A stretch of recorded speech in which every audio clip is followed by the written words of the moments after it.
இன மத பேதமின்றி அனைத்து ஆசிரியர்களுக்காகவும் அனைத்து ஆசிரியர்களின் உரிமைகளுக்காகவும் குரல் கொடுக்கின்ற இலங்கை ஆசிரியர் சேவை சங்கத்தின் தேசிய அமைப்பாளர் சுந்தரலிங்கம் பிரதீப் தோழரை உரையாற்றுவதற்கு அன்புடன் அழைக்கின்றோம்.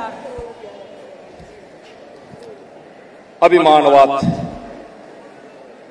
ගුරු සමුළුව ආමන්ත්‍රණය කිරීම සඳහා මදඩි සහෝදරත්වයෙන් ඇරයුම් කරනවා ලංකා ගුරු සේවා සංගමේ ජාතික විධායක සභික සුන්දරිංගම් ප්‍රදීප් සහෝදරයාට.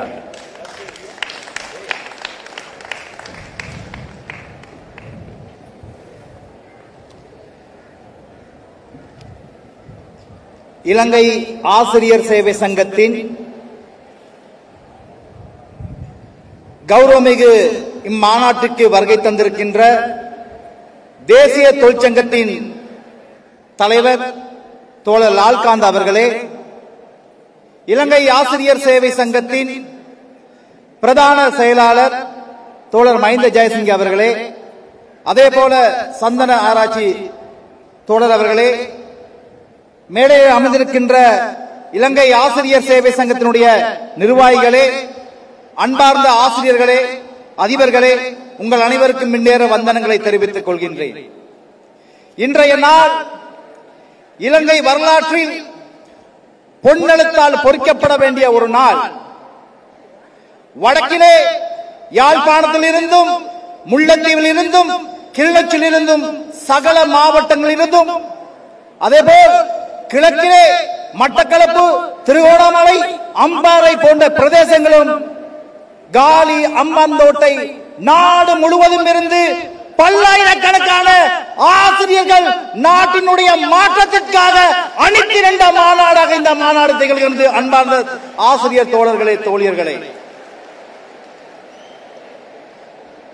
இன்று இலங்கை எடுத்துக்கொண்டால் அரச ஊழியர்களில் அதி குறைந்த சம்பளத்தை பெறுகின்றார்கள் அதிபர்கள், ஆசிரியராகிய நாங்கள்.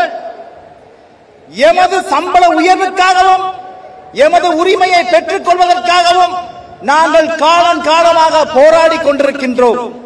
ஆனால் இந்த ஆட்சியாளர்கள் எமக்கான உரிமையை வழங்க விடாது, எமக்கான கற்பித்தலுக்கு சுதந்திரத்தை வழங்காது எம்மை இன்னும் நசுக்கிக் கொண்டிருக்கின்றார்கள். எனவே தேர்தல் காலங்களிலே நாங்கள் இந்த ஆட்சியாளர்களுக்கு வாக்கை அளித்துவிட்டு நாங்கள் தொடர்ந்தும் போராடுவதா, எமது உரிமையை கேட்டு, இல்லாவிட்டால் எமக்கான ஆட்சியை, எமக்கான அரசியலை நாங்கள் தெரிவு செய்தா என்ற ஒரு சந்தர்ப்பமிக்க ஒரு சூழலை நாங்கள் இன்று இருக்கின்றோம். எனவே ஆசிரியர்களே, நாங்கள் வகுப்பறைக்கு சென்று மாணவர்களுக்கு இந்த கல்வியை மாத்திரம் போதிக்காது, நாங்கள் சமூகத்தை பற்றியும் நாட்டில் அரசியலை பற்றியும் மாணவர்களுக்கு நாங்கள் கற்பிக்க வேண்டும். இன்று ஒரு இயந்திர மனிதர்களை நாங்கள் உருவாக்கி கொண்டிருக்கின்றோம். இந்த சமூகத்தை நேசிக்கின்ற, சூழலை நேசிக்கின்ற, மனிதனை அமைக்க ஒரு சமூகத்தை உருவாக்க வேண்டும் என்றால் அதற்கு சிறந்த அரசியல் தலைமைத்துவம் இருக்க வேண்டும், சிறந்த கல்வி திட்டம் இருக்க வேண்டும். அதற்காகத்தான் நாங்கள் ஒரு மாற்றத்திற்காக இந்த மாநாட்டை இன்று நடத்தி கொண்டிருக்கின்றோம். அன்பார்ந்த தோழர்களே, தோழியர்களே, இன்று இந்த மாநாட்டிற்காக பாடசாலைகள் தோறும் நாங்கள் பிரச்சாரத்துக்கு செல்லுகின்ற பொழுது ஆசிரியர்கள் கூறுகின்றார்கள், இன்று மாற்றத்தை நாங்கள் ஆரம்பித்து விட்டோம். எமது பாடசாலையில் 50 ஆசிரியர்கள் இருக்கின்றார்கள். அதில் 48 பேர் இம்முறை திசை காட்டிக்கு வாக்களிப்பார்கள் என்று கூறிக்கொண்டிருக்கின்றார்கள். நான் கேட்டேன், மிகுதி 2 பேர், அந்த இருவரும் அமைதியாக இருக்கின்றார்கள். இறுதியில் அவர்களும் திசை காட்டிக்கே வாக்களிப்பார்கள் என்று கூறிக்கொண்டிருக்கின்றார்கள்.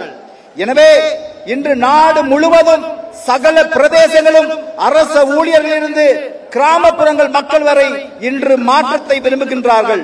அந்த மாற்றம் இன்று இந்த நாட்டிலே தேசிய மக்கள் சக்தியுடன் கூடிய ஒரு மாற்றமாக நிகழப்போகின்றது. அன்பார்ந்த தோழர்களே, எதிர்வரும் செப்டம்பர் 21ஆம் தேதி எமது நாட்டிலே ஜனாதிபதி தேர்தல் ஒன்று நடைபெற இருக்கின்றது. அந்த ஜனாதிபதி தேர்தலிலே பல்வேறுபட்ட கள்ள கூட்டத்தைச் சேர்ந்த அலிபாபாவும் அவர்கள் 40 திருடர்களும் போட்டியிடுகின்றார்கள். இந்த தேர்தலிலே இந்த நாட்டிற்கு உண்மையாக மாற்றத்திற்காகவும் உழைக்கும் மக்களுடைய வாழ்வு சுதந்திரம் பெற வேண்டும் என்பதற்காகவும் திக்கற்றிருக்கும் மக்களுக்கு திசை காட்டியாக விளங்கும் இந்த தேசிய மக்கள் சக்தியினுடைய தலைவராக தோழர் அனுரகுமார் திசாநாயக்க அவர்கள் போட்டியிடுகின்றார். எனவே நிச்சயமாக எதிர்வரும் செப்டம்பர் 22ஆம் தேதி தேர்தல் நடைபெற்ற அடுத்த நாள் இந்த நாட்டிலே புதிய ஜனாதிபதியாக தோழர் அனுரகுமார திசாநாயக்க அவர்கள் பதவி பிரமாணம் செய்வது என்பதை நான் மிக உறுதியாக கூறிக்கொள்ள விரும்புகிறேன். அன்பார்ந்த தோழர்களே, எனவே மாற்றத்தை உருவாக்குவோம், மாறுவதற்கு நாங்கள் தயாராக இருப்போம். எனவே இந்த நாட்டில் தமிழ், சிங்கள, முஸ்லிம் அனைத்து மக்களுடைய ஒரு ஆட்சியாகவும் அனைத்து மக்களுக்கு உரித்தான ஒரு அரசு ஒன்றை உருவாக்குவதற்காக தேசிய மக்கள் சக்தியுடன் கூடி நாங்கள் இந்த நாட்டிற்கு மாற்றத்தை உருவாக்குவோம் என்று கூறிக்கொண்டு விடைபெறுகின்றேன். நன்றி, வணக்கம்.